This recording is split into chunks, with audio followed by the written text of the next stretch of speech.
আজকে সূরাতুল মুলক থেকে কথা শুনবো। মুলক সূরার নাম কি? এই সূরার অনেক ফজিলত আছে। এই সূরা রাত্রিবেলা যারা তেলাওয়াত করবে তাদের কবরের আযাব হবে না। কবরের কথা শুনলে ভয় লাগে না? এক চলে যেতে হবে, কেউ থাকতে পারবো না। কিন্তু এই জিনিসটা আমাদের স্মরণেই আসে না। এত ব্যস্ততা, এত মায়া জাল, এত মায়ার জালে আমরা আটকে আছি। এত ব্যস্ত লাইফ, সকালবেলা অফিস, বিকেল বেলায় অমুক কাজ, তারপরে অমুক কাজ, একটার পর একটা কাজ চলতেই থাকে। এই ব্যস্ততার কারণে আমাদের জীবনটা সুপার বিজি লাইফ আমরা লিড করছি, আমাদের জন্য সময়ই নাই, কিন্তু চলে যেতে হবে।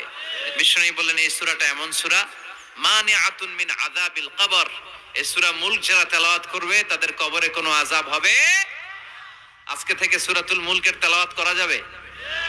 পারা যাবে? পারা যাবে? আসেন না নিজেদেরকে একটু পরিবর্তন করি, আসেন না নিজেদের আমলের ঝুলিতে আরো কিছু বাড়াই, নিজেদের আমলগুলোকে সুন্দর করি, নিজেদেরকে আরেকটু পরিচ্ছন্ন করি।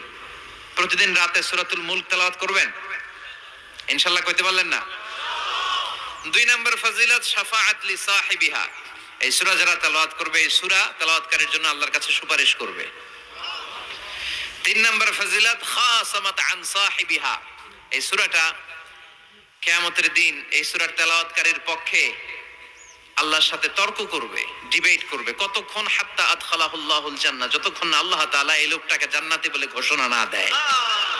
আল্লাহ যতক্ষণ অ্যানাউন্স করবে he is from paradise, he will enter the paradise, আমার এই বান্দা জান্নাতে ঢুকবে, এই সার্টিফিকেট দেওয়ার আগ পর্যন্ত এই সূরা সামনে দাঁড়ায় আল্লাহর সাথে তর্ক করতেই থাকবে।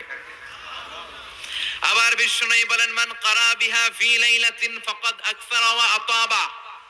রাত্রি বেলায় যেই ব্যক্তি এই সূরাটা তেলাওয়াত করবে তার রাত্রিটারে বরকতময় করে দিবে কে? এজন্য বিশ্বনবী বলতেন আমি চাই আমার প্রতিটা উম্মতের হৃদয়ে এই সূরাটা গাঁথা থাক।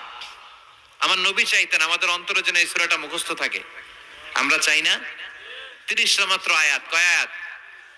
সবাই বলেন কয় আয়াত?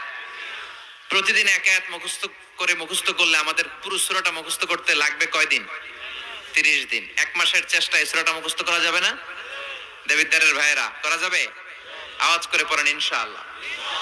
এই সূরার মাহাত্ম্য হচ্ছে এই সূরা আপনার দৃষ্টিভঙ্গিকে চেঞ্জ করবে, আপনার চিন্তার জগতে আন্দোলন তৈরি করবে, আপনার চোখকে খুলে দিবে, আপনার ঘুমন্ত বিবেককে জাগিয়ে দিবে।